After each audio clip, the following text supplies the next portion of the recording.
اعوذ باللہ من الشیطان الرجیم بسم اللہ الرحمن الرحیم فبما رحمت من اللہ لنت لہم. اچھے لیڈر کی خصوصیت بتائی گئی ہے کہ وہ ساتھیوں کے ساتھ انتہائی مہربان ہوتا ہے، نرم دل، ان کی غلطیوں کو معاف کرتا چلا جاتا ہے اور دل میں بھی کچھ نہیں رکھتا. تو نبی صلی اللہ علیہ وسلم نے اس موقع پر جب صحابہ سے بہت بڑی غلطی ہو گئی تو ان کو معاف کر دیا اور ان سے ویسے ہی محبت کرتے رہے جیسے پہلے کرتے تھے. اے پیغمبر صلی اللہ علیہ وسلم، یہ اللہ کی بڑی رحمت ہے کہ تم ان لوگوں کے لیے بہت نرم مزاج واقع ہوئے ہو، کیونکہ نرمی سے جو فائدے حاصل ہوتے ہیں وہ سختی سے نہیں ہوتے. ورنہ اگر کہیں تم تند خو اور سنگ دل ہوتے تو یہ سب تمہارے گرد و پیش سے چھٹ جاتے، سب یہ راہ چھوڑ جاتے. ان کے قصور معاف کر دو، ان کی غلطیاں معاف کر دو، دل سے بھی نکال دو، رویے سے بھی نہ جھلکے کہ انہوں نے کبھی کچھ کیا تھا. کیونکہ بعض اوقات ہم لوگوں کو اگنور کر دیتے ہیں، معاف کر دیتے ہیں، لیکن جہاں موقع ہے چوٹ لگائے بغیر نہیں گزرتے. انڈائریکٹلی کہیں نہ کہیں منشن کر دیتے ہیں کہ فلاں تو ہے ہی ایسا، فلاں نے تو فلاں کام ایسے کیا. لہجے میں، انداز میں، باتوں میں یہ تقویٰ یہ ہوتا ہے کہ انسان اپنی کمزوری کی ایسی باتوں کو بھی دیکھ لے. او یہ سٹیٹمنٹ میں نے کیوں دی، ایسا رویہ کیوں کیا، اس طرح کا طرز عمل، ایسا اخلاق، یہ مجھے زیب نہیں دیتا. یہ صرف اپنی غلطیاں وہ دیکھ سکتا ہے جس کے اندر تقویٰ ہو، اور وہی کامیاب ہوتا ہے. ورنہ زبان سے کہتے ہیں معاف کر دیا لیکن حقیقت میں معاف بھی نہیں کیا ہوتا. ان کے حق میں دعائے مغفرت کرو کہ ان سے اگر غلطی ہو گئی تو وہ کہاں جائیں، انسان ہے نا، ہو گئی. اب وہ بھی اپنے لیے استغفار کریں، تم بھی استغفار کرو، حالانکہ انہوں نے تمہاری بات نہیں مانی تھی. ایک لیڈر کو سب سے زیادہ غصہ کب آتا ہے؟ جب فالوورز بات نہیں مانتے، اپنی مرضی کرتے ہیں، وہ کرتے ہیں جو کرنے کو نہیں کہا گیا اور وہ نہیں کرتے جو کرنے کو کہا گیا. تو واعتصموا بحبل اللہ ہو نہیں سکتا جب تک کہ یہ اخلاق پیدا نہ ہو، ورنہ تو لوگ رسی چھوڑتے جائیں گے، الگ ہوتے جائیں گے. ان کے حق میں دعائیں مغفرت کرو اور دین کے کام میں ان کو بھی شریک مشورہ رکھو. آئندہ بھی شریک کرو مشورے میں. اگر انہی کے مشورے کی وجہ سے ہی مشکل آئی، لیکن اس کا یہ مطلب نہیں کہ اگر ایک وقت میں ایک شخص کا ایک مشورہ غلط ہو گیا تو زندگی بھر کے لیے اس کو سٹیمپ کر دو، سٹگما لگ جائے اس پر کہ اس کی غلطی سے، اس کی بات سے یہ ہوا تھا، آئندہ تو کبھی اس سے مشورہ نہ لو. ایسا نہیں، یہ انتہا پسندی ہے. انسان ہے، ایک وقت میں ایک بات اچھی ہو سکتی ہے، دوسرے وقت میں اسی سے غلطی ہو سکتی ہے. ایک وقت میں اس کا مشورہ صحیح ہو سکتا ہے، دوسرے میں غلط ہو سکتا ہے، اور پھر صحیح بھی ہو سکتا ہے. اس لیے ان کو ساتھ رکھو اپنے. پھر جب تمہارا عزم کسی رائے پہ مستحکم ہو جائے تو اللہ پر بھروسہ کرو، پھر پیچھے نہ ہٹو. یعنی نبی صلی اللہ علیہ وسلم جب میدان جنگ کے لیے احد میں باہر نکلے، اور حالانکہ آپ کی رائے تھی اندر رہ کے جنگ کرنے کی، منافقین الگ ہو گئے تو کچھ مسلمانوں کو یہ فکر ہوئی کہ ہماری وجہ سے آپ اس مشکل میں آ گئے، آپ تو نہیں جانا چاہتے تھے باہر. تو انہوں نے کہا کہ یا رسول اللہ صلی اللہ علیہ وسلم، اگر آپ مناسب سمجھتے تو بے شک اندر ہی رہ کے جنگ کر لیجئے، ہم اپنا مشورہ واپس لیتے ہیں. تو آپ نے فرمایا کہ پیغمبر کا یہ کام نہیں کہ جب کسی کام کا عزم کر لے، جب کوئی فیصلہ کر لے اور جب اپنا لباس جنگ پہن لے تو اس کے بعد وہ اپنی رائے بدلے. اب یہ نہیں ہو سکتا. تو بعض اوقات ایسا ہوتا ہے کہ اللہ کوئی کام کرانا چاہتا نا، تو ایسے لوگ مشورے والے بیچ میں آ جاتے ہیں کہ جن کا مشورہ اوور پاور کر جاتا ہے اور انسان ایک ایسا فیصلہ کر لیتا ہے جس سے وقتی طور پہ نقصان بھی ہو جاتا ہے. تو اس پر ملال نہیں ہونا چاہیے. یہ نہیں سوچنا چاہیے او اگر یہ نہ ہوتا تو ایسا ہوتا اور ہم آرام کرتے. نہیں، اس پہ اب جمے رہو، اب اس کو نبھاؤ. کیونکہ وہ مشکل لمحہ ہوتا ہے نا، جب پہاڑ پہ چڑھنا مشکل ہوتا ہے لیکن چڑھتے تو پھر ہی چوٹی پہ پہنچتے اور نیچے کے حسین نظارے نظر آتے. تو بالکل اسی طرح بعض فیصلے مشکل ہوتے ہیں لیکن ایک دفعہ ہو جائے تو ان کو پلٹانا نہیں چاہیے. کیونکہ اگر رسول اللہ صلی اللہ علیہ وسلم لوگوں کی باتوں میں آ کے لوگ کہیں یہ کرو، اچھا یہ کرتے، اچھا یہ نہ کرو، یہ نہیں کرتے، وہ کرتے، پھر یہ کس قسم کی لیڈرشپ ہوئی؟ پھر اس طرح تو کام نہیں چلا کرتا. کیونکہ انسان لیڈر بن کے سب کو راضی کر ہی نہیں سکتا اور سب خوش رہ ہی نہیں سکتے. لہذا انسان وہ کرتا جائے جس میں خیر اور بھلائی سمجھے. اللہ کو وہ لوگ پسند ہیں جو اسی کے بھروسے پہ کام کرتے ہیں. دین کے کاموں میں اللہ پر توکل سب سے زیادہ کام آتا ہے. يَنْصُرْكُمُ اللَّهُ فَلَا غَالِبَ لَكُمْ، اگر اللہ تمہاری مدد پر ہو تو کوئی طاقت تم پر غالب آنے والی نہیں، اور وہ تمہیں چھوڑ دے تو اس کے بعد کون ہے جو تمہاری مدد کر سکتا ہو؟ ہے کوئی بھی نہیں. وَعَلَى اللَّهِ فَلْيَتَوَكَّلِ الْمُؤْمِنُونَ، پس جو سچے مومن ہیں ان کو اللہ ہی پر بھروسہ رکھنا چاہیے، اسی پر اعتماد کرنا چاہیے اور اسی کے بھروسے پر قدم اٹھانے چاہیے۔ کسی نبی کا یہ کام نہیں ہو سکتا کہ وہ خیانت کر جائے۔ بعض اوقات ایسے ایسے الزام بھی لگ جاتے ہیں کہ جو انسان نے سوچے بھی نہیں ہوتے۔ پیغمبر جو اعلیٰ عرف اخلاق والے تھے، جو اپنے دشمنوں میں بھی امین اور صادق کے نام سے مشہور تھے، تو ایک چادر نہیں مل رہی تو کسی نے کہا ہاں وہ حضور نے لے لی ہوگی۔ تو بعض اوقات لوگ سمجھتے ہیں کہ لیڈر کے لیے سب کچھ حلال ہے، جو چاہے لے لے، لیکن نہیں، اس کی بھی حدود ہے۔ تو اس پر فرمایا نبی کا یہ کام نہیں ہو سکتا کہ وہ خیانت کر جائے، وہ اتنا کچھ قربان کر کے ایک چادر لے کے گھر جائے۔ اور جو کوئی خیانت کرے تو وہ اپنی خیانت سمیت قیامت کے روز حاضر ہو جائے گا، پھر ہر شخص کو اس کی کمائی کا پورا پورا بدلہ مل جائے گا اور کسی پر کچھ ظلم نہ ہوگا۔ بھلا یہ کیسے ہو سکتا ہے کہ جو شخص ہمیشہ اللہ کی رضا پہ چلنے والا ہو وہ اس شخص کے سے کام کرے جو اللہ کے غضب میں گھر گیا ہو؟ یعنی ایک شخص جس کی ہمیشہ پرائرٹی یہ رہی ہو کہ مجھے ہر وہ کام کرنا جو اللہ کو راضی کرے، اللہ کی خوشی کا کام، وہ ایسا نہیں کر سکتا کہ پھر وہ اللہ کی ناراضگی کے کاموں میں پڑ جائے۔ وہ تو پڑے گا تو فوراً اس کے احساس ہوگا اور وہ پلٹ آئے گا۔ اور جس کا آخری ٹھکانہ جہنم ہو، جو بدترین ٹھکانہ ہے اللہ کے نزدیک، دونوں قسم کے آدمیوں میں بدرجہ فرق ہے۔ کیا فرق ہے؟ ایک اللہ کے لیے کام کرتا ہے اور دوسرا اپنے مفادات کے لیے، اور اللہ سب کے اعمال پہ نظر رکھتا ہے۔ در حقیقت اہل ایمان پر تو اللہ نے یہ بہت بڑا احسان کیا۔ کیا؟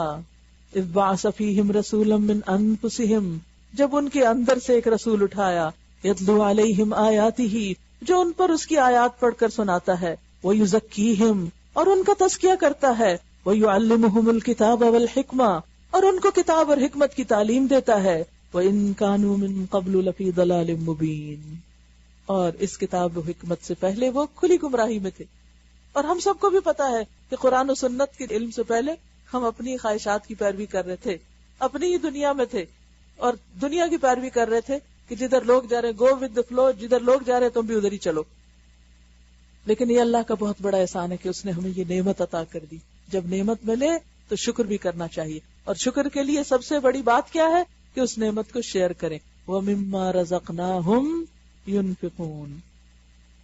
اور تمہارا یہ کیا حال ہے کہ جب تم پر مصیبت پڑی تو تم کہنے لگے یہ کہاں سے آئی؟ کیونکہ مسلمان تو سوچ بھی نہیں سکتے تھے کہ رسول اللہ کے ساتھ جنگ لڑنے جائیں اور پھر ناکام ہو جائیں۔ آپ اپنے آپ کو سوچئے کہ آپ کسی ایسے سفر مار کے مہم میں پروفٹ کے ساتھ ہیں تو آپ تو پورے کانفیڈنٹ ہو گے کہ کچھ بھی ہو ہم ہار نہیں سکتے، ہمیں کوئی نقصان نہیں ہو سکتا۔ جیسے ایسے ہوتا ہے نا کہ بعض اوقات قرآن ہمارے ساتھ ہوتا ہے یا کوئی چیز تو ہم کہتے ہیں اب کچھ نہیں ہوگا، لیکن پھر کبھی کچھ ہو جائے تو کہتے ہیں شیطان وسوسہ ڈال، دیکھا کوئی فائدہ نہیں قرآن پڑھنے میں، کوئی فائدہ نہیں دعا کرنے میں۔ ایسی بات نہیں ہے، بات یہ ہے کہ وہ تو اپنی جگہ معتبر مقدس سیکرڈ چیزیں ہیں ہی، غلطی ہماری ہوتی ہے کہیں۔ تمہارا یہ کیا حال ہے کہ جب تم پر مصیبت آ پڑی تو تم کہنے لگے یہ کہاں سے آئی، حالانکہ جنگ بدر میں اس سے دگنی مصیبت تمہارے ہاتھوں فریق مخالف پہ پڑ چکی ہے۔ اے نبی صلی اللہ علیہ وسلم ان سے کہو قل هو من عند انفسکم، یہ مصیبت تمہاری اپنی لائی ہوئی ہے، پروفٹ کی وجہ سے نہیں، یہ تو تمہارے اپنے قصور کی وجہ سے ہے۔ اللہ ہر چیز پر قادر ہے، وہ چاہتا تو اب بھی فتح دے سکتا تھا۔ جو نقصان لڑائی کے دن تمہیں پہنچا وہ اللہ کے اذن سے تھا، اور اس لیے تھا کہ اللہ دیکھ لے کہ تم میں سے کون مومن ہے کون منافق، مومن کون منافق کون، یہ تو اللہ کو دیکھنا تھا۔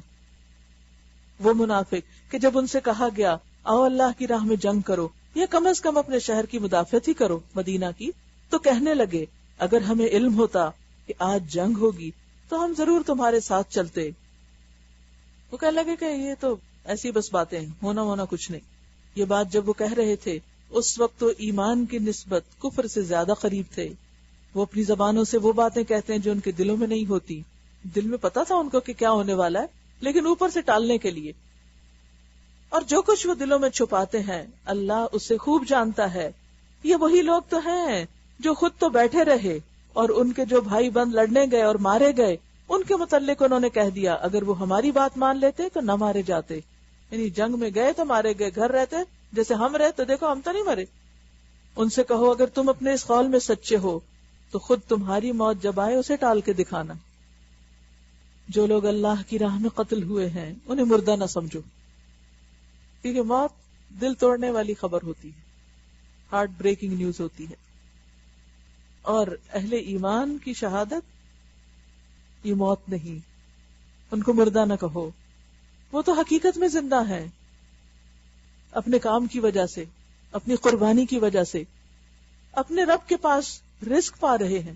شہداء کو رزق ملتا ہے، جو کچھ اللہ نے اپنے فضل سے انہیں دیا ہے اس پر خوش و خرم ہیں، وہ جان دے کے خوش ہیں اور مطمئن ہیں کہ جو اہل ایمان ان کے پیچھے دنیا میں رہ گئے اور ابھی وہاں نہیں پہنچے ان کے لیے بھی کسی خوف اور رنج کا موقع نہیں. وہ اللہ کے انعام اور اس کے فضل پر شاداں و فرحاں ہیں، اور ان کو معلوم ہو چکا ہے کہ اللہ مومن کو اجر کو ضائع نہیں کرتا. انہیں پتا ہے کہ اللہ قربانیوں کو ضائع کرنے والا نہیں ہے، وہ کام کی قدردانی کرتا ہے، کوئی انسان کرے یا نہ کرے. جن لوگوں نے زخم کھانے کے بعد بھی اللہ اور رسول کی پکار پر لبیک کہا، وہ یہ تھا کہ جنگ احد سے جو ہی واپس آئے تو مشرکین بھی چلے گئے. کچھ منزل دور گئے تو انہیں ہوش آیا کہ ہم نے تو ایک بڑا موقع گنوا دیا. کیا یہ اچھا ہوتا کہ ہم مسلمانوں کی طاقت آج ختم کر کے ہی دم لیتے. چنانچہ ایک جگہ کٹھے اور انہوں نے مشورہ کیا کہ مدینہ پہ ایک اور حملہ یہیں سے کر دیا جائے، مکہ جانے سے بہتر ہے واپس پھر مدینہ پہ حملہ کریں. لیکن پھر اللہ نے کوئی دل میں بات ڈالی کہ ان کی ہمت نہیں پڑی اور مکہ چلے گئے. ادھر مسلمانوں کو بھی اندیشہ ہوا کہ کہیں دشمن پھر نہ آ جائے، کیونکہ وہ پیچھے سے ایک حملہ تو کر ہی چکا تھا. جب ایک جگہ سے چوٹ لگتی ہے تو انسان، مثلا اگر آپ کسی دروازے سے کسی جگہ سے چوٹ کھائیں تو جب آپ وہاں سے گزریں گے تو آپ کو چوٹ یاد آئے گی. تو انہیں بھی خیال آیا کہ کہیں ایسا نہ ہو کہ وہ پھر حملہ ہو جائے. اب کیا ہوا؟ جنگ احد کے دوسرے ہی دن نیکسٹ ڈے گھر گھر شہادت، زخموں سے چور. اگلے ہی دن نبی صلی اللہ علیہ وسلم نے پھر مسلمانوں کو کال دے دی، کم آن آ جاؤ سارے، پھر مقابلے پہ چلنا ہے. بہت نازک موقع. سوچیے کسی کے گھر میں شہادت ہو چکی ہو، گھر میں سے ایک فرد جا چکا ہو، خود زخموں سے چور ہو، اور جس کام سے یہ سب کچھ ہوا اسی کے لیے پھر بلایا جا رہا ہو. کتنے لوگ اٹھیں گے؟ اگر ہمیں کبھی دین کے رستے میں کوئی سخت بات کہہ دے، کوئی کمی بیشی ہو جائے تو ہم آرام سے بیٹھ جاتے ہیں، ہم نہیں اب دوبارہ یہ کام کریں گے. لیکن صحابہ کو دیکھیے، الذین استجابوا للہ والرسول، پھر اٹھ گئے زخموں سے چور، تھکے ہوئے، پھر اٹھ کے ساتھ چل پڑے اور مدینہ سے باہر کئی منزل دور چلے گئے ساتھ. یہ ایمان کہ مشقت کے وقت، مشکل کے وقت، مصیبت کے وقت، تکلیف کے وقت جب دین بلائے تو بندہ اس کو یہ نہ کہ مجھے نیند آ رہی، یہ نہ کہ مجھے بھوک لگی، یہ نہ کہ ہاں مجھے یہ اور یہ کام ہے. نہیں، اس وقت اس نازک موقع پر دین کو میری ضرورت ہے، میں حاضر ہوں. کیونکہ دین ان کے لیے پروفیشن نہیں تھا، وہ ان کا مشن تھا. جس کے لیے دین مشن ہوتا ہے اس کے لیے وہ ہر قربانی کرتا ہے، وہ اس کو اپنی ہر چیز سے زیادہ محبوب رکھتا ہے، حتیٰ کہ اپنی جان سے زیادہ محبوب. اور جن کے لیے دین کی خدمت ایک جاب ہو، پھر وہ گھنٹے گن کے کام کرتے ہیں، پھر وہ ڈالر دیکھ کے کام کرتے کہ کتنے وقت کے لیے کیا ملے گا تو کیا کام ہمیں کرنا ہے. وہ اس سے آگے نہیں بڑھتے، وہ پہلے اپنے سارے کام پورے کرتے، پھر جو فالتو کوئی چھوٹا موٹا وقت ہوتا ہے وہ دین کے لیے رکھ دیتے. ہاں یہاں ہم فارغ ہیں، یہ ٹائم ہم سے لے لو، لیکن دین کو اگر اس سے بہتر کی ضرورت ہے تو وہ ہم نہیں دے سکتے، سوری. اسی وجہ سے ہم آج اس مقام پر ہیں کہ دنیا بھر ہم کو تھریٹ کرتی. کہیں امن سے بیٹھ کے عبادت نہیں کر سکتے، کہیں امن سے بیٹھ کے خدا کا نام نہیں لے سکتے. ہر جگہ خوف ہے، ہر جگہ ذلت اور رسوائی. دین کے شاعر پر عمل نہیں کر سکتے، اللہ کے حکم کی پیروی نہیں کر سکتے، اپنی مرضی کا لباس نہیں پہن سکتے. اور یہ تو شروعات ہے. اگر حال نہ بدلا، عمل نہ بدلا تو اس سے برا بھی ہو سکتا ہے. کیا اس وقت کے انتظار میں ہے؟ الذین استجابوا للہ والرسول من بعد ما اصابہم القرح، جن لوگوں نے زخم کھانے کے بعد بھی اللہ اور رسول کی پکار پہ لبیک کہا، ان میں جو لوگ نیک اور پرہیزگار ہیں ان کے لیے بہت بڑا اجر ہے، اجر عظیم. لیکن کس کے ساتھ؟ تقویٰ کے ساتھ. اور وہ جن سے لوگوں نے کہا کہ تمہارے خلاف بڑی فوجیں جمع ہوئی ہیں، ان سے ڈرو. منافق پھر کہنے لگے کہ ڈرو دشمنوں سے. تو یہ سن کر ان کا ایمان اور بڑھ گیا، اور انہوں نے جواب دیا حسبنا اللہ ونعم الوکیل، کافی ہے ہم کو اللہ، اور وہی بہترین کارساز ہے. اگر اس نے ہمیں چنا اس کام کے لیے تو مدد بھی وہی کرے گا، ہم تو اپنی آخری پونجی بھی لگا دیں گے اس کے راہ میں. وہ اللہ تعالیٰ کی نعمت اور فضل کے ساتھ پلٹ آئے. اب ہوا کیا کہ جب وہ دشمن کے پیچھے گئے تو دشمن آگے جا چکا تھا. مسلمان انتظار کرتے رہے کہ شاید واپس پلٹ آئے. مدینہ سے 8 میل دور تک گئے تھے مسلمان. تو وہاں پر کیا ہوا کہ کچھ اکٹھے بیٹھنے کا موقع آ گیا. آپ دیکھیں کہ جب کوئی فوت ہوتا ہے تو لوگ کیوں اکٹھے ہو کے بیٹھتے ہیں؟ ایک دوسرے کو دلاسا سہارا دینے کے لیے نا. تو اب یہ اس میں بڑی حکمت تھی کہ گھر گھر شہادتیں ہیں، لوگ پیچھے دفن کر کے آ رہے ہیں، خود چوٹ کھائے ہوئے ہیں. اب سب کو ایک میدان میں جمع ہونے کا موقع مل گیا. ظاہر آپس کی بات چیت اور آپس کے ڈسکشن اور ایک دوسرے کو سپورٹ دینے سے سب کا غم بھی دور ہو گیا. اور وہاں سے کچھ مزید مال و متاع لے کر واپس آئے. فانقلبوا بنعمت من اللہ وفضل لم یمسسہم سوء، کوئی جنگ پیش نہیں آئی، کوئی نقصان نہیں ہوا. واتبعوا رضوان اللہ، ان کا بس ایک ہی ہدف تھا، اللہ راضی ہو جائے. اس نے بلایا، بس ہم جا رہے ہیں. انہوں نے اللہ کی رضامندی کی پیروی کی. واللہ ذو فضل عظیم، اور اللہ بڑے فضل والا ہے. اب تمہیں معلوم ہو گیا کہ وہ دراصل شیطان تھا جو اپنے دوستوں سے خواہ مخواہ ڈرا رہا تھا. ہوتا یہ ہے کہ بہت سے کام ہم کر سکتے ہیں، سولوشن ہوتا ہے، لیکن شیطان آ کے اس طرح غلبہ ڈالتا ہے، ایسے جکڑتا ہے کہ یہ بندہ اگر اس مشکل پہ قابو پا گیا تو یہ تو بہت آگے چلا جائے گا اور میرے ہاتھ سے نکل جائے گا. بہتر ہے ادھر ہی اس کی ہمت توڑ کے یہیں کھڑا کر دو. کیونکہ ہوتا یہ کہ دین کے رستے میں جب ہم ترقی نہیں کرتے نا تو ادھر رک نہیں سکتے، وہ پھر فوراً واپسی کا سفر ہوتا ہے، تنزل، زوال آتا ہے. ایمان میں یا آپ اوپر جاتے ہیں یا نیچے جاتے ہیں، بیچ میں کھڑے ہونے کی کوئی جگہ نہیں. تو شیطان کیا چاہتا ہے؟ آگے جانے کے ہر موقع کو بند کرے، ہر راستہ بند کرے، تاکہ یہ پھر پیچھے پیچھے جائے اور میری سطح پہ آ جائے اور پھر ہم اکٹھے جہنم میں ہوں. تو اس موقع سے انسان کو ہمیشہ چوکنا رہنا چاہیے. فرمایا فلا تخافوہم، ان سے نہ ڈرو، وخافونی، اور مجھ سے ڈرو، ان کنتم مؤمنین، اگر تم مومن ہو، ایمان والے ہو. اے پیغمبر، جو لوگ آج کفر کی راہ میں بڑی دوڑ دھوپ کر رہے ہیں ان کی سرگرمیاں تمہیں آزردہ نہ کریں، یہ اللہ کا کچھ بھی نہ بگاڑ سکیں گے. یعنی آج اگر ان کی کوششیں بہت کامیاب ہوتی نظر آتی ہیں اور وہ سمجھتے ہیں کہ دین کو دبا جائیں گے اور دین کا خاتمہ کر لیں گے، تو ایسا ہونے کا نہیں. انا نحن نزلنا الذکر وانا لہ لحافظون، یہ کتاب اللہ نے نازل کی ہے، اللہ اس کی حفاظت کرے گا. ہم جیسے اس کی خدمت کریں یا نہ کریں اس کو کوئی نقصان نہیں ہوگا. ہم اسے اپنے سینوں میں محفوظ کریں یا نہ کریں، ہم اس کا چرچا کریں یا نہ کریں، ہم اس کو سیکھیں سکھائیں یا نہ سیکھیں سکھائیں، اللہ کے دین کو، اللہ کی کتاب کو کوئی نقصان نہیں. اللہ کا نام بلند ہے، اس کا کلمہ بلند ہے، اس کا دین ہمیشہ بلند ہی رہے گا اپنے دلائل کے اعتبار سے، دین کی اپنی قوت کے اعتبار سے. لیکن ریسٹ تو ہمارا ہے کہ ہم عزت پاتے ہیں کہ ذلت پاتے ہیں. حدیث میں آتا ہے اسی کتاب کے ذریعے اللہ کچھ قوموں کو عزت بخشتا ہے، بلندی دیتا ہے، اور کچھ کو پستی میں ڈال دیتا ہے. ایک ہی کتاب، ایک ہی دین، کچھ لوگ اس کے ذریعے اونچے جائیں اور کچھ اس کے ذریعے نیچے جائیں، کھڈوں میں گریں. طرز عمل پہ مبنی ہے، انسانوں پہ مبنی ہے کہ وہ اس کو لیتے کس طرح ہیں، صرف خوشی میں یا تنگی میں بھی. اور دوسری طرف آپ دیکھیے کہ آج اسلام کے اوپر جتنے بھی حملے، جتنا بھی پروپیگنڈا اسلام کے خلاف ہے، جتنی بھی کوششیں اس کو ختم کرنے کی جا رہی، کیا وہ ختم ہو رہا ہے؟ کیا وہ ختم ہو جائے گا اس طرح؟ اگر کوئی اور چیز ہوتی تو سروائیو نہ کر سکتی، لیکن اللہ نے حفاظت کا ذمہ لیا ہے نا. یہ کتاب باقی رہے گی، یہ دین باقی رہے گا، اس کا نام لینے والے باقی رہیں گے، خواہ وہ کسی بھی حال میں جیے، خواہ وہ تھوڑے ہی کیوں نہ ہو. اللہ کا دین میرا اور آپ کا کوئی محتاج نہیں کہ ہم یہ سمجھے کہ ہمارے بغیر کچھ ہونے کا نہیں. یرید اللہ اللہ یجعل لہم حظا فی الآخرہ، اللہ کا ارادہ یہ ہے کہ ان کے لیے آخرت میں کوئی حصہ نہ رکھے، اور بالآخر ان کو سخت سزا ملنے والی ہے. جو لوگ ایمان چھوڑ کر کفر کے خریدار بنے ہیں وہ یقیناً اللہ کا کوئی نقصان نہیں کر رہے، ان کے لیے دردناک عذاب تیار ہے. یہ ڈھیل جو ہم انہیں دیے جاتے ہیں اس کو یہ کافر اپنے حق میں بہتری نہ سمجھے. دنیا میں اگر ان کو پھلنے پھولنے اور ترقی کا موقع ملا تو یہ نہ سمجھے کہ وہ کامیاب ہے.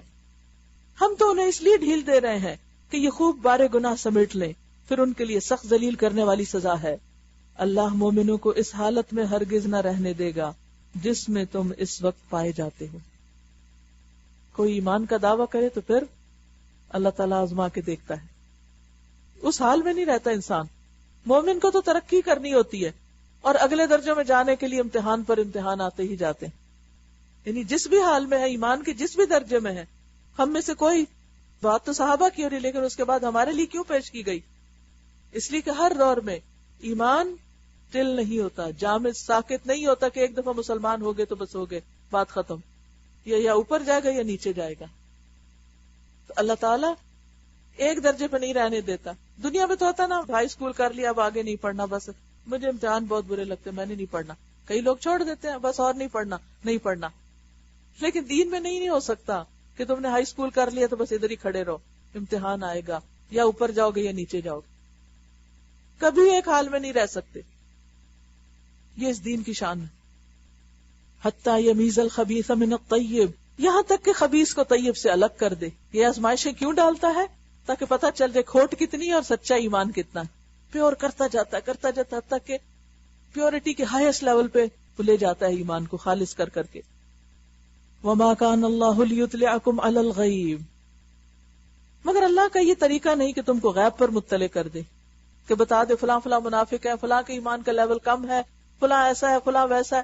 نہیں، وہ آزمائشیں ڈال کے جانچ کرواتا ہے کہ لوگ چھٹ جائیں، پتہ چل جائے کون کام کا ہے اور کون نہیں. غیب کی باتیں بتانے کے لیے تو وہ اپنے رسولوں میں سے جس کو چاہتا ہے منتخب کر لیتا ہے. لہذا امور غیب کے بارے میں اللہ اور اس کے رسول پر ایمان رکھو، اور اگر تم ایمان اور خدا ترسی کی روش پر چلو گے تو تم کو بڑا اجر ملے گا. وَإِن تُؤْمِنُوا وَتَتَّقُوا، پھر تقوی، فَلَكُمْ أَجْرٌ عَظِيمٌ. جن لوگوں کو اللہ نے اپنے فضل سے نوازا ہے اور پھر وہ بخل سے کام لیتے ہیں، وہ اس خیال میں نہ رہے کہ یہ بخیلی ان کے لیے اچھی ہے. نہیں، یہ ان کے حق میں نہایت بری ہے. جو کچھ اپنی کنجوسی سے وہ جمع کر رہے ہیں وہی قیامت کے روز ان کے گلے کا طوق بن جائے گا. زمین اور آسمانوں کی میراث اللہ ہی کے لیے ہے، اور تم جو کچھ کرتے ہو اللہ اس سے باخبر ہے. یہ تو وقتی طور پر ہمارے استعمال کے لیے سب کچھ ہم کو ملا، مالک تو وہی ہے. جب وقتی طور پہ ملتا ہے تو ہم اس پہ بیٹھ جاتے ہیں جیسے یہ ہمارا اور ہم سے کبھی جائے گا نہیں، اور ساری انرجی اسی میں لگا دیتے ہیں، حالانکہ وہ جب چاہے لے لے. اللہ نے ان لوگوں کا قول سنا جو کہتے ہیں کہ اللہ فقیر ہے اور ہم غنی ہیں، ہمارے پاس بہت مال ہے اور اللہ کے پاس کچھ نہیں، اور اللہ والوں کے پاس بھی کچھ نہیں، یہ روز فنڈ مانگتے ہیں. ان کی یہ باتیں بھی ہم لکھ لیں گے، اور اس سے پہلے جو پیغمبروں کو ناحق قتل کرتے رہے وہ بھی ان کے نامہ اعمال میں ثبت ہے. جب فیصلے کا وقت آئے گا اس وقت ہم ان سے کہیں گے کہ لو اب عذاب جہنم کا مزہ چکھو، یہ تمہارے اپنے ہاتھوں کی کمائی ہے، اللہ اپنے بندوں کے لیے ظالم نہیں ہے. جو لوگ کہتے ہیں اللہ نے ہم کو ہدایت کر دی ہے کہ ہم کسی کو رسول تسلیم نہ کریں جب تک وہ ہمارے سامنے ایسی قربانی نہ کرے جسے غیب سے آ کر آگ کھا لے. یعنی رسول اللہ صلی اللہ علیہ وسلم پر ایمان لانے کے لیے وہ ایک شرط پیش کر رہے تھے.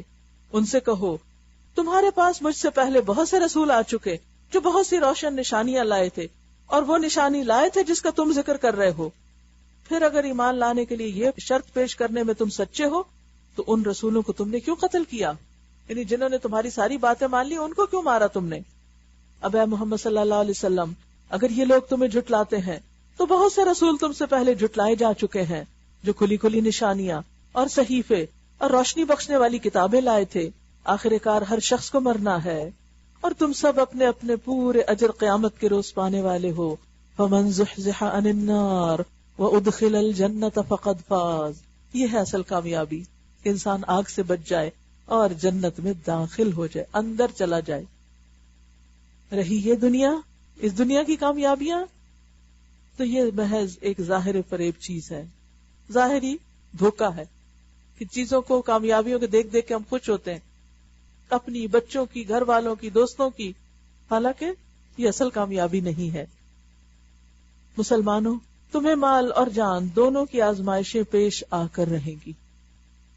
لَتُبْلَوُنَّ فِي أَمْوَالِكُمْ وَأَنفُسِكُمْ، اور تم اہل کتاب اور مشرکین سے بہت سی تکلیف دہ باتیں سنو گے، تمہارے اگینسٹ بہت پروپیگنڈا ہوگا.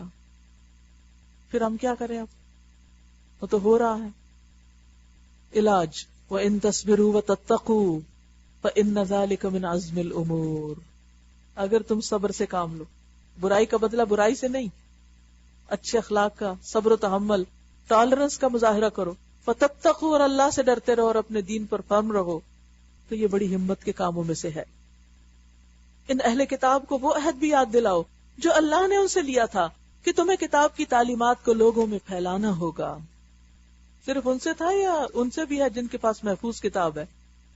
لَتُبَيِّنُنَّهُ لِلنَّاسِ، یہ تو ہدی للناس ہے، سارے انسانوں کے لیے آئی ہے، اور انہیں پوشیدہ نہیں رکھنا ہوگا، مگر انہوں نے کتاب کو پس پش ڈال دیا اور تھوڑی قیمت پر اسے بیچ ڈالا۔ کتنا برا کاروبار ہے جو یہ کر رہے ہیں۔ تم ان لوگوں کو عذاب سے محفوظ نہ سمجھو جو اپنے کرتوتوں پر خوش ہیں، کہ دنیا کما کر دین کے کام کو پیچھے ڈال دیا، اور چاہتے ہیں کہ ایسے کاموں کی تعریف انہیں حاصل ہو جو فی الواقع انہوں نے نہیں کیے، یعنی جھوٹی تعریفوں کے خواہش مند۔ حقیقت میں ان کے لیے دردناک سزا تیار ہے۔ اللہ تو زمین اور آسمانوں کا مالک ہے اور اس کی قدرت ہر چیز پر حاوی ہے۔ یہ اب آخری آیات سورۃ آل عمران کی شروع ہو گئی ہیں۔ آخر دن کے بارے میں آتا ہے کہ نبی صلی اللہ علیہ وسلم جب صبح سویرے اٹھتے تھے تو اس وقت تہجد کے وقت یہ پڑھا کرتے تھے۔ آج کل آپ بھی اٹھ رہے ہیں تو یاد رکھیے اور پڑھیے، ان فی خلق السماوات والارض واختلاف اللیل والنہار لآیات لأولی الالباب، زمین اور آسمانوں کی پیدائش میں اور رات اور دن کے باری باری سے آنے میں ان ہوش مند لوگوں کے لیے بہت نشانیاں ہیں جو اٹھتے بیٹھتے اور لیٹتے ہر حال میں خدا کو یاد کرتے۔ جس کے دل میں خدا کی یاد ہوتی ہے نا، تو اس کے ذہن پر جب کوئی پریشانی آتی ہے، اس کے دل میں جب کوئی مسئلہ آتا ہے، تو اللہ تعالیٰ اس کو قریب کی چیزوں سے اٹھتے بیٹھتے ایسے ایسے آئیڈیاز دیتا ہے۔ مختلف چیزوں میں وہ چیز دکھا دیتا ہے، جیسے نیوٹن کو سیب گرتا دکھا کے ایک بات سمجھا دی، اسی طرح ہر ایک کے اندر کچھ نہ کچھ پھر الہام ہوتے ہیں، ان کو حل نظر آ جاتا ہے، ان کو سولوشن مل جاتا ہے۔ لیکن شرط کیا ہے؟ جو اٹھتے بیٹھتے سوتے اللہ کو یاد کرتے رہیں۔ وَيَتَفَكَّرُونَ فِي خَلْقِ السَّمَاوَاتِ وَالْأَرْضِ، آنکھیں کھول کے جئیں، آسمانوں اور زمین کی تخلیق میں غور و فکر کریں۔ کس لیے غور و فکر کریں؟ بس یہ دیکھتے رہے اچھا اس کا رنگ کیسا ہے اور یہ کیسا لگ رہا ہے اور یہ خوبصورت لگ رہا ہے اور یہ نہیں، نگاہ عبرت سے دیکھیں، سبق لیں اس سے۔ وہ کیا پکارتے ہیں؟ ربنا ما خلقت هذا باطلا، اللہ یہ سب کچھ تو نے بیکار پیدا نہیں کیا۔ کچھ چیزوں کا فائدہ تم کو سمجھ آتا ہے نا، یہ چیز اس کے لیے پیدا ہوئی، یہ اس کے لیے پیدا، کچھ چیزیں ہمارے سمجھ میں نہیں آتی کہ یہ کیوں پیدا کی گئی تھی۔ خصوصاً آج کل جب کوئی ایسی لنک بھیجتا ہے نا جس میں سمندر کے اندر کے اندھیروں کی مخلوق کو دکھایا جاتا ہے، تو ایک لمحے ضرور خیال آتا ہے ان کا کیا کام ہے، یہ اتنے خوبصورت یہاں کیسے چھپ کے بیٹھے ہوئے ہیں، یہ کیوں بنائے گئے؟ ربنا ما خلقت هذا باطلا، یہ بیکار نہیں بنے، سبحانک تو پاک ہے کہ کوئی بیکار کام کرے، فقنا عذاب النار، ہمیں آگ کے عذاب سے بچا لے کہ ہم کوئی ایسی بات بھی سوچیں۔ ربنا انک من تدخل النار فقد اخزیتہ وما للظالمین من انصار، بس اے ہمارے رب ہمیں دوزخ کے عذاب سے بچا لے، تو نے جسے دوزخ میں ڈالا اسے در حقیقت بڑی ذلت اور رسوائی میں ڈال دیا۔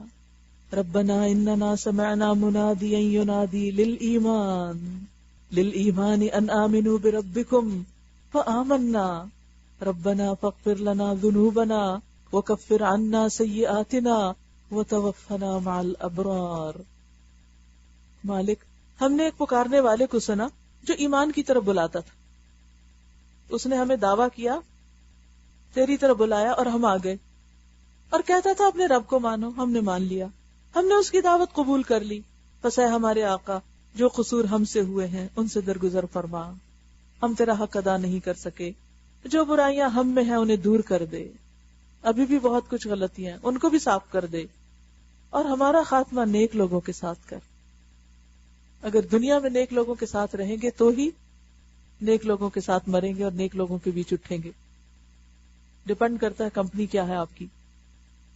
ربنا وآتنا ما وعدتنا على رسلك ولا تخزنا يوم القيامة انك لا تخلف الميعاد، اے ہمارے رب جو وعدے تو نے اپنے رسولوں کے ذریعے سے کیے ان کو ہمارے ساتھ پورا کر، یعنی اپنی فتح و مدد اور نصرت کے، اور قیامت کے دن ہمیں رسوائی میں نہ ڈال، اس دن کی بے عزتی سے بچا لینا۔ دنیا میں ہمیں اپنی عزت پیاری ہوتی ہے اور عزت بچاتے بچاتے ہم اللہ کے دین کے حق میں کمی کر جاتے ہیں، تو کیا ہوگا اس وقت جب یہ عزت قیامت کے دن پامال ہوگی؟ تو یا اللہ اس رسوائی سے بچا لینا، بے شک تو اپنے وعدے کے خلاف کرنے والا نہیں، جواب میں ان کے رب نے فرمایا میں تم میں سے کسی کا عمل ضائع کرنے والا نہیں ہوں، خواہ مرد ہو یا عورت، مرد ہو یا عورت، عورت کا بھی ذکر کیا گیا، تم سب ایک دوسرے کے ہم جنس ہو، ایک ہی نسل انسانی سے ہو، لہٰذا جن لوگوں نے میری خاطر اپنے وطن چھوڑے اور جو میری راہ میں اپنے گھروں سے نکالے گئے اور ستائے گئے اور میرے لیے لڑے اور مارے گئے، ان کے سب قصور میں معاف کر دوں گا اور انہیں ایسے باغوں میں داخل کروں گا جن کے نیچے نہریں بہتی ہوں گی، یہ ان کی جزا ہے اللہ کے ہاں، اور بہترین جزا اللہ ہی کے پاس ہے۔ اے نبی صلی اللہ علیہ وسلم، دنیا کے ملکوں میں خدا کے نافرمان لوگوں کا چلنا پھرنا تمہیں کسی دھوکے میں نہ ڈالے کہ ان پہ نہ کوئی ویزا کی پابندی ہے، نہ ہی کسی جگہ جانے میں کوئی رکاوٹ ہے، ان کے لیے سب راستے کھلے ہیں۔ یہ محض چند روزہ زندگی کا تھوڑا سا لطف ہے، کتنے دن کی ہالیڈیز کر لیں گے، کتنے دن کا کھانا پینا، کتنے دن کا آرام، پھر یہ سب جہنم میں جائیں گے جو بدترین جائے قرار ہے۔ برعکس اس کے جو لوگ اپنے رب سے ڈرتے ہوئے زندگی بسر کرتے ہیں، تقوی والی زندگی، ان کے لیے ایسے باغ ہیں جن کے نیچے نہریں بہتی ہیں، ان باغوں میں وہ ہمیشہ رہیں گے، اللہ کی طرف سے یہ سامان ضیافت ہے ان کے لیے، اور جو کچھ اللہ کے پاس ہے نیک لوگوں کے لیے وہی سب سے بہتر ہے۔ یعنی دنیا کے مال و متاع اور دنیا کے فائدوں اور دنیا کے آرام پہ مت ریجھو اور اس کے لیے اپنی آخرت مت قربان کرو۔ اہل کتاب میں بھی کچھ لوگ ایسے ہیں جو اللہ کو مانتے ہیں، یعنی سب برابر نہیں، اچھے لوگ بھی ہیں، اس کتاب پر ایمان لاتے ہیں جو تمہاری طرف بھیجی گئی، اور اس کتاب پر بھی ایمان لاتے ہیں جو اس سے پہلے خود ان کی طرف بھیجی گئی تھی، یعنی اپنی کتابوں کو بھی مانتے ہیں اور موجودہ کو بھی، اللہ کے آگے جھکے ہوئے ہیں، عاجزی اختیار کرنے والے ہیں، ہمبل ہیں، اور اللہ کی آیات کو تھوڑی سی قیمت پر بیچ نہیں دیتے، ان کا اجر ان کے رب کے پاس ہے، اور اللہ حساب چکانے میں دیر نہیں لگاتا۔ یا ایھا الذین آمنوا اصبروا وصابروا ورابطوا واتقوا اللہ لعلکم تفلحون۔ کامیاب ہونا چاہتے ہو تو کامیابی کے لیے کیا کرو؟ صبر سے کام لو، باطل پرستوں کے مقابلے میں پامردی دکھاؤ، جمے رہو، حق کی خدمت کے لیے کمر بستہ رہو، رابطو یعنی باندھ کے رکھو، تیار رہو، اور ایک اور معنی آپس میں ایک دوسرے کے ساتھ مضبوط تعلق رکھو۔ واعتصموا بحبل اللہ جمیعا، اللہ سے ڈرتے رہو، تقوی اختیار کرو تاکہ تم کامیاب ہو سکو۔ سورۃ النساء، بسم اللہ الرحمن الرحیم، یا ایھا الناس اتقوا ربکم، پہلے تو ایمان والوں کو بار بار تقوی کا حکم تھا، اور یہاں سارے انسانوں کو اللہ سے ڈرنے کا حکم ہے۔ کون ہے اللہ؟ جس نے تم کو ایک جان سے پیدا کیا اور اسی جان سے اس کا جوڑا بنایا، اور ان دونوں سے بہت سے مرد اور عورت دنیا میں پھیلا دیے۔ اس خدا سے ڈرو جس کا واسطہ دے کر تم ایک دوسرے سے اپنے حق مانگتے ہو، اور رشتے اور قرابت کے تعلقات کو بگاڑنے سے پرہیز کرو۔ رشتہ داریوں کے معاملے میں خدا سے ڈرو، یقین جانو کہ اللہ تم پر نگرانی کر رہا ہے، وہ تم کو دیکھ رہا ہے۔ بات یہ ہے کہ تمام انسانوں کی بات ہو رہی ہے نا، تو تمام انسان ایک بڑا انسانی کنبہ ہے، آدم کی اولاد ہے، سارے کو مسلم ہے یا کافر کوئی بھی ہے، سب انسان آدم کی اولاد۔ ہمیں سب کے ساتھ احسان کی ضرورت ہے، سب کو خدا سے ڈر کے ایک دوسرے سے معاملہ کرنے کی ضرورت ہے، اور خصوصاً رشتہ داروں کے ساتھ اچھے سلوک کا سبق دیا جا رہا ہے۔ اور اگر کوئی اس سے بگڑتا ہے تو وہ یاد رکھے خدا اس کو دیکھ رہا ہے، بندے نہیں بھی دیکھ رہے وہ دیکھ رہا ہے، وہ بدلہ لے گا۔ اور خصوصاً معاشرے کے سپریسڈ لوگ، یتیم، مسکین، عورتیں، وآتوا الیتامی اموالہم، یتیموں کے مال ان کو واپس دو، اچھے مال کو برے مال سے نہ بدل لو، اور ان کے مال اپنے مال کے ساتھ ملا کر نہ کھا جاؤ، یہ بہت بڑا گناہ ہے۔ اور اگر تم یتیموں کے ساتھ بے انصافی کرنے سے ڈرتے ہو تو جو عورتیں تم کو پسند آئیں ان میں سے 2-2، 3-3، 4-4 سے نکاح کر لو، لیکن اگر تمہیں اندیشہ ہو کہ ان کے ساتھ عدل نہ کر سکو گے تو پھر ایک ہی بیوی کرو، یا ان عورتوں کو زوجیت میں لاؤ جو تمہارے قبضے میں آئی ہیں۔ بے انصافی سے بچنے کے لیے زیادہ قرین ثواب یہی ہے۔ اور عورتوں کے مہر خوش دلی کے ساتھ فرض جانتے ہوئے ادا کرو، فریضہ ہے تم پر۔ البتہ اگر وہ خود اپنے خوشی سے مہر کا کوئی حصہ تمہیں معاف کر دے تو اسے تم مزے سے کھا سکتے ہو، پھر شوہر کھا سکتا ہے، پھر شوہر لے سکتا ہے۔ کھانے کی بات اس لیے آئی کہ مال کا بڑا حصہ ہم کھانے پہ ہی خرچ کرتے ہیں، ورنہ اس کا مطلب یہ نہیں کہ وہ شوہر صرف کھانے پینے میں لگائے گا اور باقی کام نہیں کر سکتا، بزنس میں بھی لگا سکتا ہے، بزنس کر کے پھر کھانے میں ہی آئے گا۔ اور اپنے وہ مال جنہیں اللہ نے تمہارے لیے قیام زندگی کا ذریعہ بنایا ہے نادان لوگوں کے حوالے نہ کرو، یعنی بچوں کو اتنا مت دو کہ وہ ضائع کر دیں۔ البتہ انہیں کھانے اور پہننے کے لیے دو اور انہیں نیک ہدایت کرو جب وہ زیادہ تنگ کریں کہ اور پیسے چاہیے، اور یتیموں کی آزمائش کرتے رہو یہاں تک کہ وہ نکاح کے قابل عمر کو پہنچ جائیں۔ پھر اگر تم ان کے اندر اہلیت پاؤ تو ان کے مال ان کے حوالے کر دو، ایسا کبھی نہ کرنا کہ حد انصاف سے تجاوز کر کے اس خوف سے ان کے مال جلدی جلدی کھا جاؤ کہ وہ بڑے ہو کر اپنے حق کا مطالبہ کریں گے۔ یتیم کا جو سرپرست مالدار ہو پرہیزگاری سے کام لے، یعنی وہ یتیم بچوں کے پالنے میں ان کے مال سے اجرت نہ لے، فی سبیل اللہ کرے، اور جو غریب ہو وہ معروف طریقے سے کھائے، بس تھوڑا بہت لے لے جس سے اس کی ضرورت پوری ہوتی ہو کہ وہ کام کر سکے یتیموں کے لیے۔ پھر جب ان کے مال ان کے حوالے کرنے لگو تو لوگوں کو اس پر گواہ بنا لو، لکھت پڑھت کر کے دو، اور حساب لینے کے لیے اللہ کافی ہے۔ یہ اس لیے تاکہ بعد میں جھگڑے نہ ہوں۔ مردوں کے لیے اس مال میں حصہ ہے جو ماں باپ اور رشتہ داروں نے چھوڑا ہو، اور عورتوں کے لیے بھی اس مال میں حصہ ہے جو ماں باپ اور رشتہ داروں نے چھوڑا ہو، خواہ تھوڑا ہو یا بہت، اور یہ حصہ اللہ کی طرف سے مقرر ہے۔ دو اہم باتیں، ایک تو یہ کہ جاہلیت میں عورتوں کو وراثت میں حصہ نہیں ملتا تھا، مردوں کا ذکر کرنے کے بعد ساتھ ہی انہی الفاظ اور اسی انداز میں عورتوں کا ذکر کیا کہ ان کو بھی حصہ دیا جائے گا۔ دوسری اہم بات یہ کہ ضروری نہیں کہ کوئی بہت بڑی پراپرٹی اور لینڈ ہو تو جس کو تقسیم کرو گے اور چھوٹی چھوٹی چیزیں نہیں کرو گے، سب کچھ تقسیم ہوگا، سب کا حصہ اس میں اللہ کے دیے ہوئے حصے کے مطابق لگایا جائے گا۔ اور جب تقسیم کے موقع پر کنبے کے لوگ اور یتیم اور مسکین آئے تو اس مال میں سے ان کو بھی کچھ دو، یعنی تقسیم ہو رہا ہے، حصے داروں کو تو حصہ مل رہا ہے، یتیموں مسکینوں کا، یا گلی محلے سے لوگ ایسے آگے جاننے والے یا بچے، ایسا ہوتا ہے نا کہ جب کسی گھر میں ڈیتھ ہوتی یا کوئی تقسیم کچھ ہو رہا ہوتا ہے تو عام طور پر سارے لوگ وہاں جمع ہو جاتے ہیں کہ میلے کی طرح کہ اچھا کیا ہو رہا ہے۔ اب میں نے ایک تقسیم دیکھی تھی کسی کے فوت ہونے پر، جب وہ خاتون فوت ہو گئی تو ان کی پیٹیاں کھول کے اس میں سے سامان نکالا جا رہا تھا، ایک اٹھا رہا ہے، دوسرا اٹھا رہا ہے، سب کچھ لا کے صحن میں اکٹھا کیا گیا، پھر وہ کھولا جا رہا تھا، ڈبے کھولے جا رہے تھے، بندی ہوئی چیزیں کھولی جا رہی تھی، تہیں الگ الگ کی جا رہی تھی، تو وہ بالکل ایسا، وہ منظر مجھے کبھی نہیں بھولتا، وہ ایسا منظر تھا کہ جیسے بہت تکلیف دہ بھی اور بہت مختلف بھی۔ تو جب ایسا کچھ ہو رہا ہو گھر میں، جب بھی آپ سامان نکالے تو سارے بچے کام کاج چھوڑ کے آ کے اس میں ہاتھ ڈالنے لگتے، اور پھر اگر کسی کو کچھ دیا جا رہا تو کہتے ہیں اس نے دے، مجھے نہیں دے رہے۔ تو فرمایا کہ جب تقسیم ہو رہی ہو تو اس وقت یتیم مسکین کو بھی سامنے رکھو۔ سورۃ النساء عورتوں کے لیے استعمال ہوتا ہے، عورتیں معاشرے میں کمزوری کا سمبل ہے۔ اس صورت میں کمزوروں کے حقوق کی بہت بات کی گئی ہے، اور خصوصاً شروع میں یتیموں کے حقوق پہ بات کی جا رہی ہے کہ ٹھیک ہے اگر ان کا کوئی لیگل رائٹ نہیں بھی تو ہر چیز لیگیلٹی کے ساتھ نہیں ہوتی، کوئی دین اور اخلاق بھی کوئی چیز ہوتی ہے، لہٰذا ان کو بھی کچھ نہ کچھ دو، اور اگر نہیں دینا قولوا لهم قولا معروفا، بھلی بات کرو، اچھی بات کرو، پیار سے بات تو کرو۔ بعض اوقات ایسا ہوتا ہے کہ ہمیں کسی کو نہ کرنی ہوتی کسی کام پر تو اس کو ہوتا نہیں کہ ناک چڑھا کے، تیوریاں چڑھا کے، منہ ادھر پھیر کے، ٹانٹ کے انداز میں، بدتمیزی کے انداز میں کسی سے بات کریں۔ اس کا کسی کو کوئی حق نہیں ہے کہ بلا وجہ کسی کے ساتھ کوئی بدتمیزی کرے۔ کیا کرنا چاہیے؟ نہ بھی کرنی ہے تو بھلے مانس طریقے سے کریں، پیار سے کریں، آرام سے کریں۔ طلاق کے موقع پہ کہا متع طلاق دو، سرحوہن سراحا جمیلا۔ تو عام روزمرہ زندگی میں اگر کسی وجہ سے اختلاف ہے، کوئی ایک دوسرے سے بات نہیں کر رہے، ایک دوسرے کی بات نہیں ماننے کا موڈ، تو بدتمیزی تو نہ کرو۔ بد اخلاقی کسی حال میں جائز نہیں۔ اسی لیے اس حدیث میں آتا ہے کہ جب آپ سے پوچھا گیا سب سے زیادہ کیا چیز لوگوں کو جنت میں لے جائے گی، فرمایا تقوی اور حسن اخلاق۔ اور حسن اخلاق کسی کے گھر بن سور کے، بن ٹھن کے جا کے مصنوعی طریقے سے اسمائل کرنے کا نام نہیں ہے۔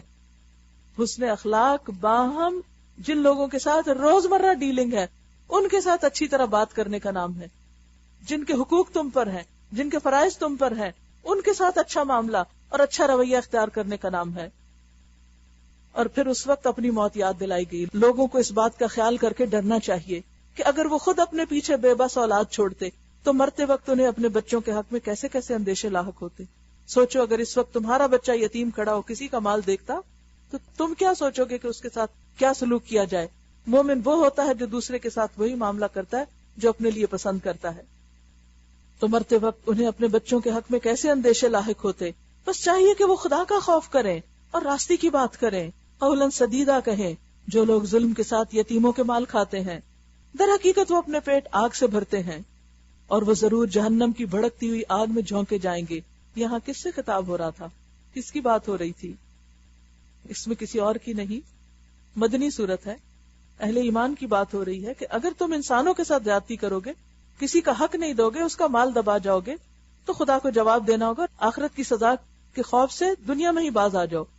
تمہاری اولاد کے بارے میں اللہ تم کو ہدایت کرتا ہے کہ مرد کا حصہ 2 عورتوں کے برابر ہے۔ اگر میت کی وارث 2 سے زائد لڑکیاں ہوں تو انہیں ترکے کا 2/3 دیا جائے گا، اور اگر ایک ہی لڑکی وارث ہو تو آدھا ترکہ اس کا۔ اگر میت صاحب اولاد ہو تو اس کے والدین میں سے ہر ایک کو ترکے کا 6واں حصہ ملنا چاہیے۔ اگر وہ صاحب اولاد نہ ہو اور والدین ہی اس کے وارث ہو تو ماں کو 3واں حصہ دیا جائے گا، اور اگر میت کے بھائی بہن بھی ہوں تو ماں 6 حصے کی حقدار ہوگی۔ یہ سب حصے اس وقت نکالے جائیں گے جبکہ وصیت جو میت نے کی ہو پوری کر دی جائے اور قرض جو اس پر ہو ادا کر دیا جائے۔ یعنی اس میں اہم چیز کیا ہے کہ حصے تو تقسیم ہوں گے، لیکن تقسیم سے پہلے وصیت اور قرض۔ اگرچہ قرض عملی طور پہ پہلے دیا جاتا ہے اور وصیت کا درجہ دوسرا ہے، لیکن لوگ قرضہ تو پھر قرضدار خود مانگنے آ جاتے ہیں تو قرضہ تو ادا ہو جاتا ہے، لیکن وصیت کو عام طور پہ لوگ چھپا بھی جاتے ہیں، اور وصیت والے بعض اوقات خود مطالبہ نہیں کر سکتے، اس لیے وصیت کا ذکر پہلے آیا۔ تم نہیں جانتے کہ تمہارے ماں باپ اور تمہاری اولاد میں سے کون بلحاظ نفع تم سے قریب تر ہے، یہ حصے اللہ نے مقرر کر دیے ہیں، اور اللہ یقیناً سب حقیقتوں سے واقف ہے اور ساری مصلحتوں کا جاننے والا ہے۔ اور تمہاری بیویوں نے جو کچھ چھوڑا ہو اس کا آدھا حصہ تمہیں ملے گا اگر وہ بے اولاد ہوں، ورنہ اولاد ہونے کی صورت میں ترکہ کا 1/4 1/4 حصہ تمہارا، جبکہ وصیت جو انہوں نے کی ہو پوری کر دی جائے۔ سن لیں، عورتیں بھی وصیت کر سکتی ہیں، اور قرض جو انہوں نے چھوڑا ہو ادا کر دیا جائے، اور وہ تمہارے ترکے میں سے 1/4 کی حقدار ہوگی اگر تم بے اولاد ہو، ورنہ صاحب اولاد ہونے کی صورت میں ان کا حصہ 8واں ہوگا۔ بات اس کے کہ جو وصیت تم نے کی ہو وہ پوری کر دی جائے اور جو قرض تم نے چھوڑا وہ ادا کر دیا جائے۔ بیوی کو ایسا خود غرض نہیں ہونا چاہیے کہ شوہر کے قرض کو اگنور کر کے کہے کہ اب میں ہی سارا سمیٹ لوں، اور کوئی مانگنے آئے تو اس کو گیٹ آؤٹ کر دیا جائے۔ نہیں، اللہ سے ڈرتے ہوئے مرنے والے کے حقوق، اس کی ول، ان کو بھی پورا کیا جائے اور اس کے بعد اپنا حصہ لیا جائے۔ اور اگر وہ مرد یا عورت جس کی میراث تقسیم طلب ہے، یعنی جس کا مال تقسیم ہو رہا ہے، اس کے مرنے کے بعد وہ میلہ لگ رہا ہے، بے اولاد بھی ہو اور اس کے ماں باپ بھی زندہ نہ ہوں مگر اس کا ایک بھائی یا بہن موجود ہو، تو بھائی اور بہن ہر ایک کو 6واں حصہ ملے گا، اور بھائی بہن ایک سے زیادہ ہوں تو کل ترکے کے 1/3 1/3 میں وہ سب شریک ہوں گے۔ یہاں بھائی بہن سب کا حصہ برابر، یوٹرین بردرز اینڈ سسٹرز میں تو کوئی ڈسکریمنیشن نہیں کہ عورت اور مرد ہونے کی وجہ سے ہی ہمیشہ حصہ فرق ہوگا۔ حصوں کی تقسیم میں اونچ نیچ ذمہ داریوں کی کمی بیشی کی وجہ سے ہے، یہ اصول یاد رکھیے، کیونکہ بہت سے لوگ اسلام پر اعتراض کرتے ہیں، مسلمان کیوں ہو، وہاں تو عورت کے ساتھ ڈسکریمنیشن ہوتی ہے، عورت کا حصہ آدھا ہے، عورت کی گواہی آدھی ہے۔ بات یہ نہیں، بات یہ ہے کہ جہاں جس کی ذمہ داری زیادہ ہے وہاں اس کا حصہ بھی زیادہ ہے۔ کسی اور کے قانون میں تو عورت کو بھی کمانا ہے اپنے لیے اور مرد کو بھی کمانا ہے، ہر ایک کو کام کرنا ہے تو پھر وہ کھائے گا۔ اسلام میں کیا ہے؟ مرد کما کے لائے اور عورت شہزادی بیٹھ کے کھائے، اور پھر ماں باپ سے بھی حصہ پائے، شوہر فوت ہو جائے اس میں سے بھی حصہ لے لے، نور و نلا نور۔ پھر بھی عورتیں ناراض کہ ہمارے ساتھ ڈسکریمنیشن ہوئی۔ جبکہ وصیت جو کی گئی ہو پوری کر دی جائے اور قرض جو میت نے چھوڑا ہو ادا کر دیا جائے، بشرطے کہ وہ ضرر رساں نہ ہو۔ یہ حکم ہے اللہ کی طرف سے، اور اللہ دانا و بینا اور نرم خو ہے۔ تلک حدود اللہ، یہ اللہ کی مقرر کی ہوئی حدیں ہیں۔ جو اللہ اور اس کے رسول کی اطاعت کرے گا اسے اللہ ایسے باغوں میں داخل کرے گا جن کے نیچے نہریں بہتی ہوں گی، اور ان باغوں میں وہ ہمیشہ رہے گا، اور یہی بڑی کامیابی ہے۔ اور جو اللہ اور اس کے رسول کی نافرمانی کرے گا اور اس کی مقرر کی ہوئی حدوں سے تجاوز کر جائے گا، اسے اللہ آگ میں ڈالے گا جس میں وہ ہمیشہ رہے گا، اور اس کے لیے رسوا کن سزا ہے۔ ایک حدیث میں آتا ہے کہ ایک شخص ساری زندگی نیک کام کرتا ہے، حتیٰ کہ جنت سے وہ چند بالش دور رہ جاتا ہے، کہ وراثت کے معاملے میں غلط فیصلہ کرتا ہے اور اس کے سارے اعمال برباد ہو جاتے ہیں اور جہنم میں چلا جاتا ہے۔ تو اس لیے غلط وصیت کرنا، حقداروں کو حق سے محروم کرنا، مال کے بارے میں ناجائز فیصلے کرنا، اپنے آپ کو مصیبت میں ڈالنا ہے۔ ہمیں اس سے کیا، ہمارے مرنے کے بعد کوئی کتنا لے رہا ہے، ہم بلا وجہ کیوں فیور کریں اپنا نقصان کر کے۔ لیکن لوگوں کو یہ بات سمجھ نہیں آتی۔ بعض عورتیں بیٹوں کے حق میں اتنی نرم ہوتی ہیں کہ سارا حصہ انہی کو دلوانا چاہتی ہیں اور بہنوں کو تانے دے دلا کے ان کے حصے سے ان کو چھڑا دیتی ہیں۔ یہ سوچنا چاہیے کہ المال والبنون زینت الحیات الدنیا والباقیات الصالحات وہاں مال بیٹے کام نہیں آئیں گے، وہاں نیکیاں چاہیے. اس لیے اللہ سے ڈر کر وہی فیصلہ کرنا چاہیے جو انسان کے حق میں بہتر ہو. تمہاری عورتوں میں سے جو بدکاری کی مرتکب ہوں ان پر اپنے میں سے 4 آدمیوں کی گواہی لو، اور اگر 4 آدمی گواہی دے دیں تو ان کو گھروں میں بند رکھو. یہ زنا کی حد کا حکم جو سورۃ النور میں اس سے پہلے کی آیت ہے. تو ابتدا میں یہی حکم دیا کہ اگر کوئی عورت بدکاری کرے تو اس کو گھر میں کنفائنمنٹ دی جائے یہاں تک کہ انہیں موت آ جائے یا اللہ ان کے لیے کوئی اور راستہ نکال دے. تو بعد میں راستہ آ گیا کہ حد جاری کر دی جائے اور اس کے بعد گھر میں بند نہ کیا جائے. اس کا یہ مطلب ہے کہ عورت کو گھر میں بند کرنا ایک طرح کی سزا ہے، پنشمنٹ ہے.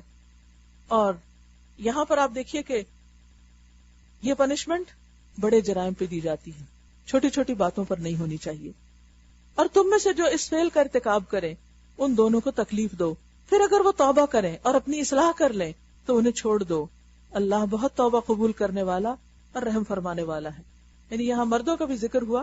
مرد برائی کا ارتکاب کرے تو ان کے لیے کیا ہے، انہیں گھر میں تو کوئی بند نہیں کر سکتا، جیل ڈالنے کا بھی یہاں حکم نہیں، کیونکہ جیل میں ایک بلائے جان بن جائے گے، الٹا ان کا خرچہ اٹھانا پڑے گا اسٹیٹ کو.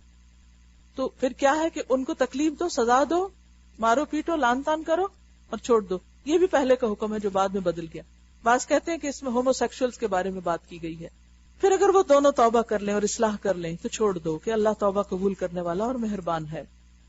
انما التوبۃ علی اللہ للذین یعملون السوء بجہالہ. ہاں یہ جان لو کہ اللہ پر توبہ کی قبولیت کا حق انہی لوگوں کے لیے ہے جو نادانی کی وجہ سے کوئی برا کام کر جاتے ہیں اور اس کے بعد جلد ہی توبہ کر لیتے ہیں.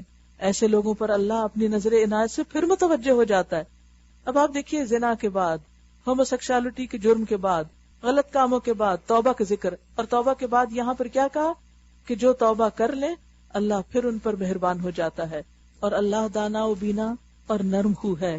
التائب من الذنب کمن لا ذنب لہ.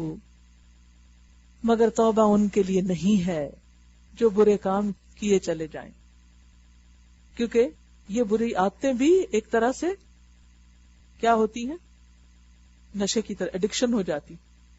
جن لوگوں کو حرام راستوں سے لذت ملنے لگتی ہے ان کو پھر حلال پہ تسلی بھی نہیں ہوتی، وہ حرام ہی کے شکار ہو جاتے ہیں اور اسی کی تکرار کرتے ہیں.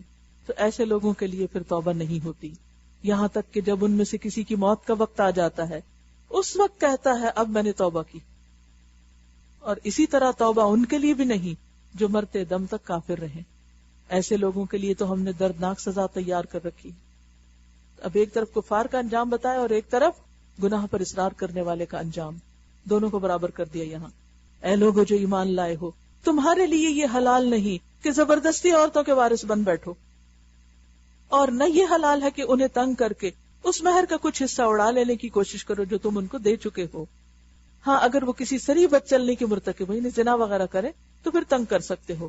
ان کے ساتھ بھلے طریقے سے زندگی بسر کرو. اب ہوتا یہ تھا کہ شوہر کے مرنے کے بعد خاندان والے بیوہ کو میت کی میراث سمجھ کر اس کے وارث بن جاتے، اس کو بھی تقسیم کرتے. تو یہاں کیا کہا گیا کہ عورت جب شوہر مر گیا تو اب آزاد ہو گئی، عدت گزار کے جہاں چاہے جس سے چاہے پھر نکاح کر لے. تم اس کے اوپر زبردستی نہیں کر سکتے، کیونکہ بعض خاندان اگر شوہر فوت بھی ہو جائے تو تانے دیتے رہتے ہیں اگر عورت کہے کہ میں نے اور نکاح کرنا ہے یا کوئی نکاح کرنا چاہے. تو اسلام میں ظلم اور جبر کی اجازت نہیں. وَعَاشِرُوهُنَّ بِالْمَعْرُوفِ. ان عورتوں کے ساتھ بھلے طریقے سے زندگی بسر کرو، معروف طریقے سے. معروف کیا ہے؟ جو جانا پہچانا، جس کو سب اچھا اخلاق اور کردار کہیں کہ یہ شوہر اچھا ہے، اپنی بیوی کا خیال رکھتا ہے، کیئرنگ ہے، بیمار ہو تو تب خیال رکھتا ہے، کسی مشکل میں ہو تب خیال رکھتا ہے، تکلیف میں ہو تو دل جوئی کرتا ہے، ہمت بندھاتا ہے. شوہر اور بیوی کا رشتہ سارے رشتوں سے زیادہ پیارا ہوتا ہے. ہن لباس لکم وانتم لباس لہن. سب سے زیادہ قریب ہوتا ہے، ایک دوسرے کے رازدان ہوتے ہیں، ایک دوسرے کے عیب چھپانے والے ہوتے ہیں، ایک دوسرے کے دکھ درد میں کام آنے والے ہوتے ہیں. یہی معروف طریقہ ہے. اور اگر وہ تمہیں ناپسند ہو، کیونکہ عورت ہے نا، کمزور ہے، کمی بیشی ہو سکتی ہے، کوئی بھی پرفیکٹ نہیں، دنیا میں حور پریاں نہیں ہوتی، حوریں تو آخرت میں ہی ہوں گی. تو دنیا کی عورتیں اگر نیک ہیں، بھلی مانس ہیں، شریف ہیں، با اخلاق ہیں، لیکن کبھی شکل نہیں پسند تم کو، یا کوئی ادا پسند نہیں، یا کوئی حرکت یا عادت پسند نہیں، کسی ہر ایک کے اندر کہیں نہ کوئی ضرور کوئی ویکنس ہوتی ہے. فرمایا اس کو مسئلہ نہ بنا، اس کو ایشو نہ بنا لو. اگر تمہیں وہ ناپسند ہو تو ہو سکتا ہے ایک چیز تمہیں پسند نہ ہو، مگر اللہ نے اسی میں بہت کچھ بھلائی دے رکھی. ہو سکتا ہے وہ تمہارے بچوں کی بہت اچھی ماں ہو سکتا ہے وہ تمہاری آخرت کے لیے مددگار ہو. وہ کیسا خیر تمہیں اور فیض پہنچائے کہ تم سوچ نہ رکھ سکو. ان مع العسر یسرا، تنگی کے ساتھ آسانی بھی ہے. چھوٹی چھوٹی باتوں پہ الگ ہو جانا، طلاق دے دینا، گھر توڑ دینا، ایک دوسرے کو برداشت نہ کرنا، ایک دوسرے پہ الزام تراشی کرنا، یہ وہی کرے گا جس کے اندر تقوی نہ ہوگا، جو خدا کے خوف سے خالی ہوگا. اسی لیے اس سورت کی پہلی آیت خطبہ نکاح میں بھی ہے اور اس میں 2 دفعہ تقوی کا ذکر ہے. اور اگر تم ایک بیوی کی جگہ دوسری بیوی لے آنے کا ارادہ ہی کر لو، نہیں بنتی، اب طلاق ہی پہ معاملہ ختم ہو رہا ہے، تو خواہ تم نے اسے ڈھیر مال ہی کیوں نہ دیا ہو، ڈائمنڈز کا ہار ہی کیوں نہ دیا ہو، اس میں سے ایک ہیرا بھی واپس نہیں لے سکتے، تو اس میں سے کچھ واپس نہ لینا. کیا تم بہتان لگا کر اور سری ظلم کر کے واپس لوگے؟ یعنی طلاق کے وقت یا طلاق کے بعد شوہر مہر بھی نہیں لے سکتا اور دیگر گفٹس بھی جو دیے وقتاً فوقتاً اچھے دنوں میں ہنی مون پر، وہ بھی نہیں واپس لے سکتا. کیا تم اسے بہتان لگا کر اور ظلم کر کے واپس لوگے؟ اور آخر تم اس سے کس طرح لوگے؟ واپس کیسے لے سکتے ہو جبکہ تم ایک دوسرے سے لطف اندوز ہو چکے، تم اس عورت سے فائدہ اٹھا چکے اور وہ تم سے پختہ عہد لے چکی ہیں. یعنی تم سے انہوں نے نکاح کیا تھا، کوئی ایسی یاری دوستی تھوڑی کی تھی کہ تم نے گفٹ دیا، لڑائی کی تو اب وہ واپس لے لو. اور جن عورتوں سے تمہارے باپ نکاح کر چکے ہوں ان سے ہرگز نکاح نہ کرو مگر جو پہلے ہو چکا سو ہو چکا. در حقیقت یہ ایک بے حیائی کا فعل ہے، ناپسندیدہ ہے اور بہت برا چلن. وآخر دعوانا ان الحمد للہ رب العالمین.